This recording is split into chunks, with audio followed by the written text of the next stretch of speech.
So, good morning. This morning, I'm going to start a series of talks on the identity of relative and absolute, which we chant in the morning service. So, this will be the first part. And I'm going to talk about these lines, the first four lines of the chant. The mind of the great sage of India is intimately conveyed from west to east. Among human beings are wise ones and fools,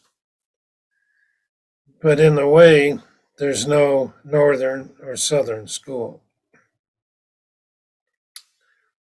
So this chant, which is in Japanese, it's called the Sandokai, the identity of relative and absolute, was written by Sekito Kisen in the 8th century in China. And Sekito Kisen is the Dharma grandson of the sixth ancestor.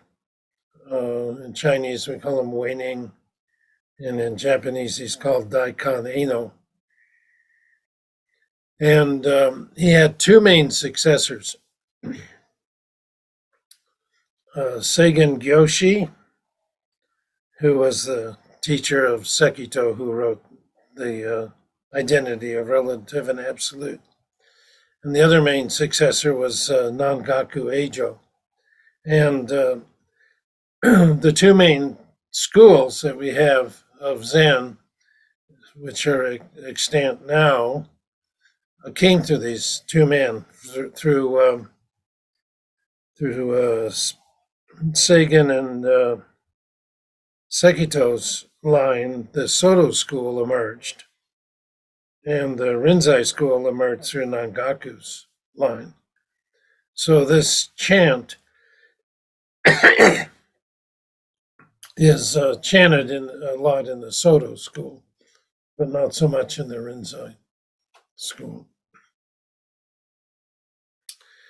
So at that time, there was a division between the northern and southern schools regarding the nature of enlightenment.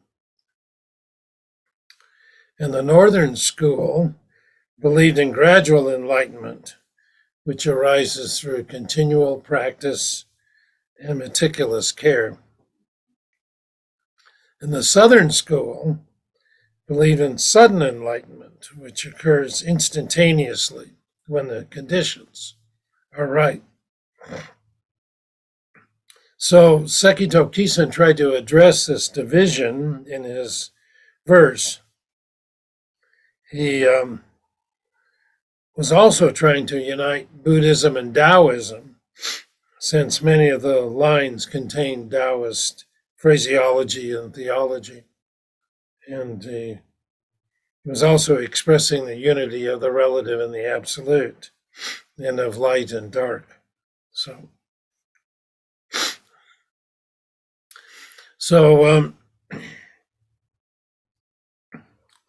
many of you know the story of Wei Ning, the sixth ancestor. When he went to the monastery of the fifth ancestor, and the fifth ancestor in China asked him why he came, and Wei Ning said, "I'm a commoner from the south, and I have traveled far to pay my respects. I ask for nothing but Buddhahood." That's all I want. It's Buddhahood. And the fifth ancestor said, "Being a barbarian from the south, how do you expect to be a Buddha?" And Wei Ning said, although there are northerners and southerners, north and south make no difference to their Buddha nature.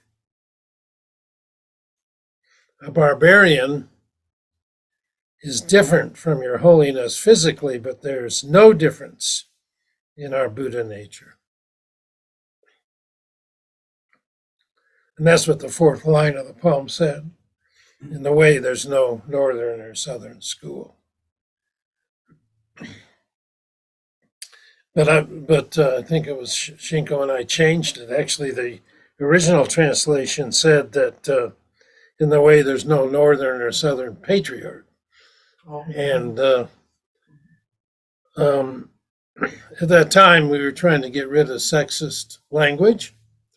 And actually, a number of people changed it to northern or southern ancestor instead of patriarch, but we changed it to school because the ancestor came later and we had already printed out our sutra books. So any clear Zen teacher will tell you that there's no difference between the northern and southern schools, because enlightenment is always sudden, but one gradually embodies it in his or her life. Having an awakening experience doesn't get rid of all your bad habits. You still have to keep practicing in order to integrate your understanding so that it actually polishes and refines the way that you function and behave in your life.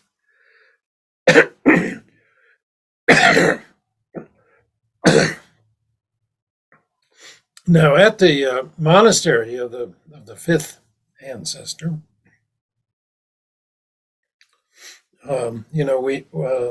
Wei-Nang wrote this verse. The abbot, the ancestor had asked his students there, the monks there, to write a verse to show their understanding, so he could pick a successor.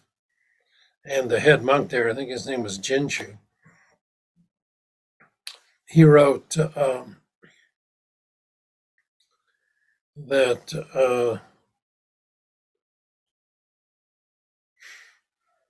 the mind is a mirror bright, and we should continuously polish it lest dust should alight. The first line was, the body is the Bodhi tree, the mind is a mirror bright, and we should constantly dust it, polish it, lest dust alight. And when Wei Ning, who was working in the kitchen, heard about that, he wrote his verse, which he was illiterate, so he had somebody write it for him on the wall where these verses were being written. And it said, there is no Bodhi tree, there is no mirror bright, so where will the dust alight? And it's a long story, but that's not the point I wanted to bring up. But the fifth ancestor selected Wei Ning as his successor, but because he wasn't a monk at the time and he wasn't well educated, the fifth ancestor told him he better leave and hide out because the monks are going to be enraged, which they were. And there's stories about them chasing him down to get the symbols of the patriarchy. But the point I want to make is that generally when we first hear about it, we think that Wei Ning is awakened and that the head monk Jinshu is not. But they're both valuable poems. One of them emphasizes the gradual cleaning, of our behavior and our insight and our vision. And Wei Ning emphasizes the sudden awakening. And Jinshu did become a successor of the fifth patriarch, and his line continued for a while. So he may have merged with the Soto school, and Wei Nang's teachings were more aligned with the Rinzai school, although in the White Plum lineage, of which Shinko and I and Yugen are members, Maizumi Roshi brought both Soto and Rinzai teachings together. I mean, they're saying that there's strengths and weaknesses of both of them. Let's emphasize the strengths and what we can learn from them, and that's what this is saying, that among human beings there's wise ones and fools, but in the way there are no wise ones and fools. Everybody, barbarians and refined ones, all have the same Buddha nature.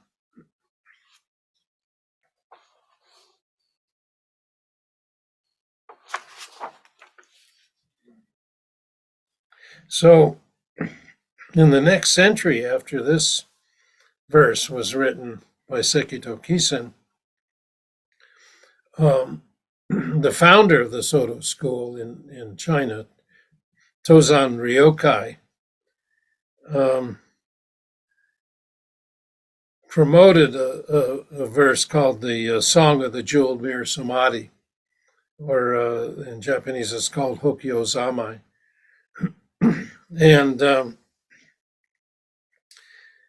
in that verse was further expanded the identity of the relative and absolute. And not only is the identity of relative and absolute chanted daily in Soto schools, but so is the Song of the Jeweled Mirror Samadhi. And actually here in the morning at our 5:30 Zazen, we sometimes chant it here. And I just recently learned that even though I heard that Tozan wrote this, he didn't really write it. He learned it from his teacher, who learned it from his teacher. So it was part of the secret Soto teachings, that took place in the Doksan room. But Tozan is the first one to make it public. And then these teachings of the identity of relative and absolute, Tozan codified in his 5 ranks of the relative and absolute. And I talked about that quite a bit earlier this year. It was last year, I guess, the 5 ranks. And I'm currently writing a book on the 5 ranks of Tozan. So this Sandokai, or the identity of relative and absolute, and the Hokyo Zamai, or the Song of the Jeweled Mirror Samadhi, they comprise the esoteric teachings of the Soto school. Now, the Japanese word for the title, I mentioned the Sandokai. And there are 3 words. San literally means 3. If you count in Japanese, one is ichi, ni, san. And but 3 in this context means many. Okay, and many means all phenomena. So that's what san represents. It's a relative, everything. So, and it could be translated as differences. But do means sameness or oneness, also means Buddha nature. And kai literally means to shake hands. When 2 hands clasp each other, they're no longer 1 or 2. And the Sandokai means that the manyness and the oneness clasp hands and become united, so that they're one body, which is the reality of everything.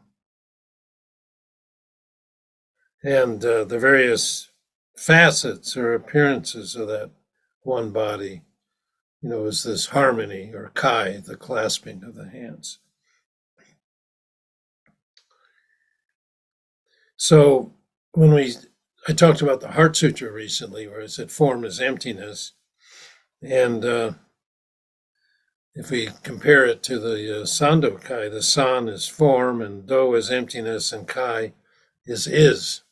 And I said before that is sometimes is the most important word in form is emptiness because it ties everything together. It's chuckling because I remembered Bernie Glassman, and Jeff Bridges, who played in The Big Lebowski, the dude. They wrote a book called The Dude and the Zen Master together, where Bernie took parts of the movie and said these are koans.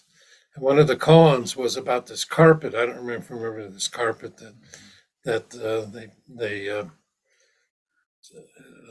guys. It's a complicated story, but anyway, the carpet got soiled and was removed, and the dude said that carpet tied everything together, you know, and that's what the is. It ties everything together, like that.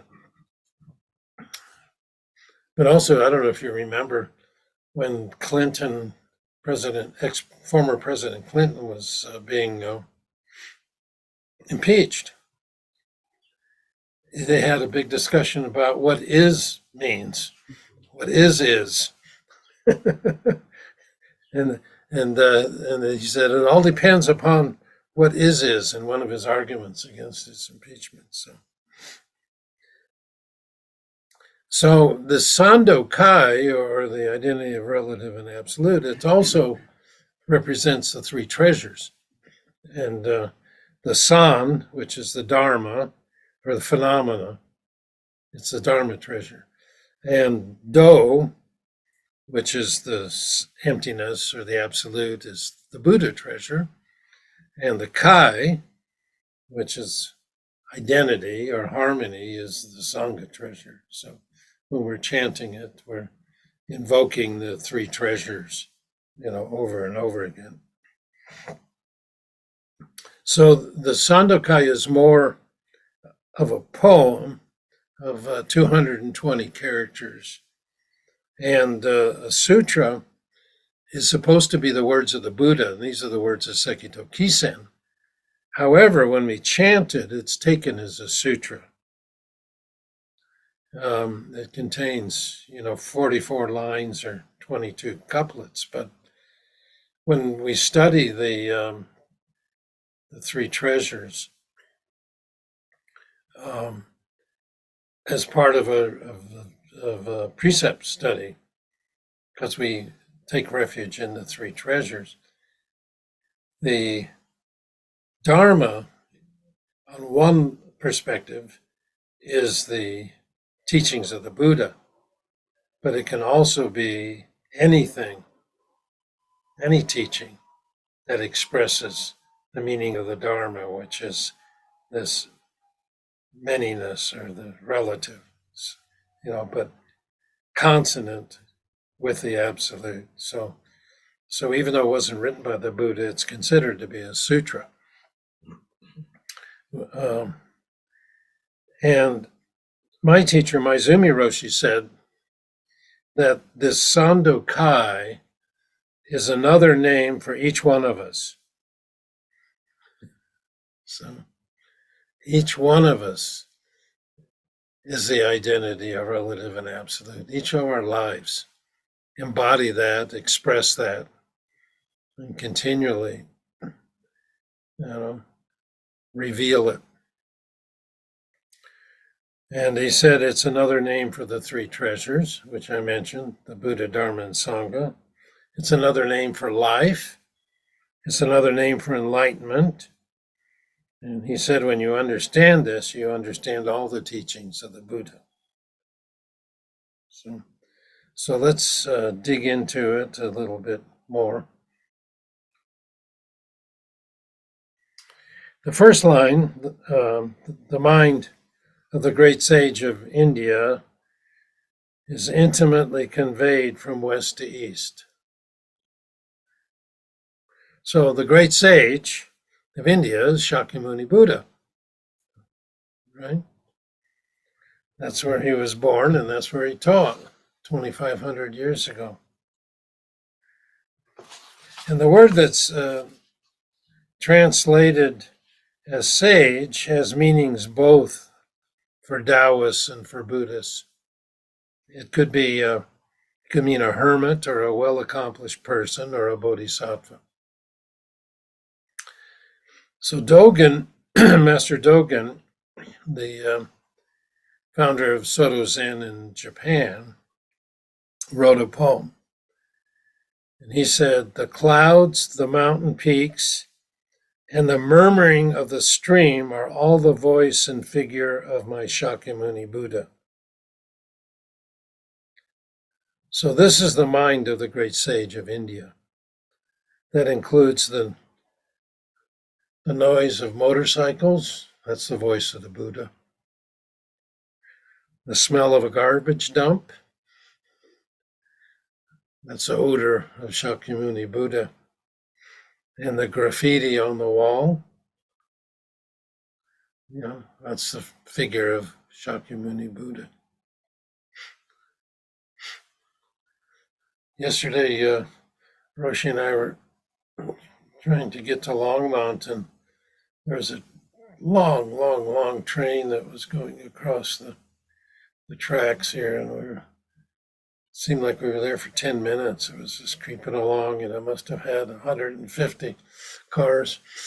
And I amused myself by looking at the graffiti on the cars, and it was all just words written in this amazing script. I couldn't even read most of it, but when I was in LA visiting, I have two sons who live in LA. They took me on a bike ride with a guide to look at all of the graffiti in a certain part of Los Angeles, and it's preserved. It's really beautiful. Some of the graffiti that they're like great works of art. I guess Banksy is a famous one, but there's all kinds of beautiful graffiti. The beautiful figure of the Shakyamuni Buddha. So when it says that the mind is intimately conveyed from west to east, you might think of Dharma transmission from teacher to teacher. And it does have that implication, but intimately means so close you can't see it. It's like trying to see your glasses by looking through them, which is, unless they're streaked or dusty, it's hard to do. Conveyed has the implication of always existing and always manifesting. It exists right here, right now. So the mind of the great sage of India is so intimate that we do not distinguish it from me or from us, and it always has existed and continues to exist. Everywhere we look, we see it, and every sound we hear it. So from west to east, of course, Sekido Kisen was in China. Shakyamuni Buddha was in India. From what they knew of the world then, it was west and east. But we know that it could have gone around the other way, east to west. So this could be translated as in the west and in the east, rather than from west to east, which includes the north and the south. So it's transmitted everywhere. So Sekito Kisen was given the posthumous name Musai, which means without end or without boundary. And that expresses the first line of this verse. It's like the sky, which exists everywhere and is without end. And the sky is so intimate with the clouds, the birds, the airplanes, that there's no separation. We create separation with our projections and ideas. And when we hold on to our projections and ideas, then it becomes delusion.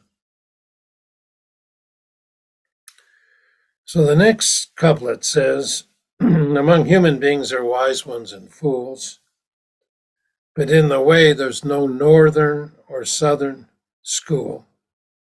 So I've already mentioned Wei Nang, the sixth ancestor. So what is wise and what's foolish is, of course, relative. So an accomplished professor, an erudite intellectual, could be very stupid when it comes to practical matters.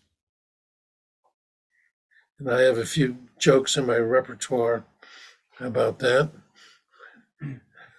This professor of oceanography and meteorology was on a cruise, and he talked to the helmsman, and he said, "What do you know about oceanography?" And he says, "Oh, I don't know much. I just know how to navigate the ship." And he said, "Gosh, you're wasting your life. Wasted a quarter of your life." And then he asked the engine man, "What do you know about meteorology?" And he says, "Oh, not much." He said, "You wasted half of your life." And then he asked one of the deckhands, you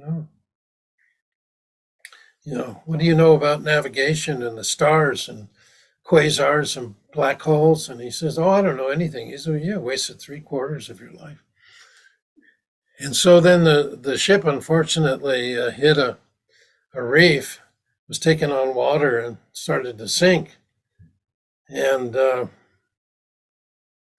the helmsman went to the professor and he says, "What do you know about swimology?" And the professor says, "Gosh, I don't know how to swim." And he says, "Too bad, you've wasted your whole life."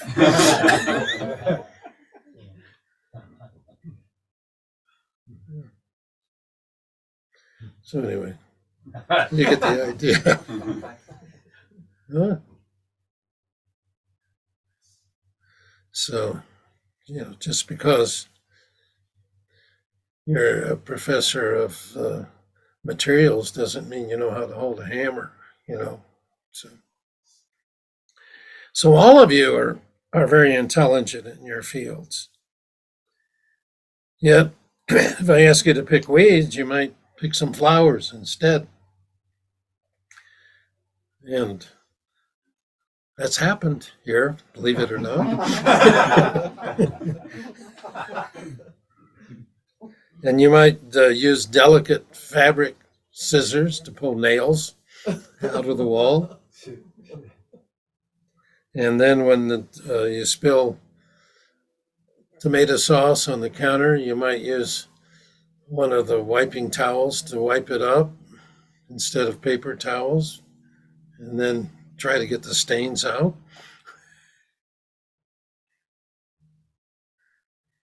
So the Buddhist definition of wise is one who directs himself or herself toward the supreme way.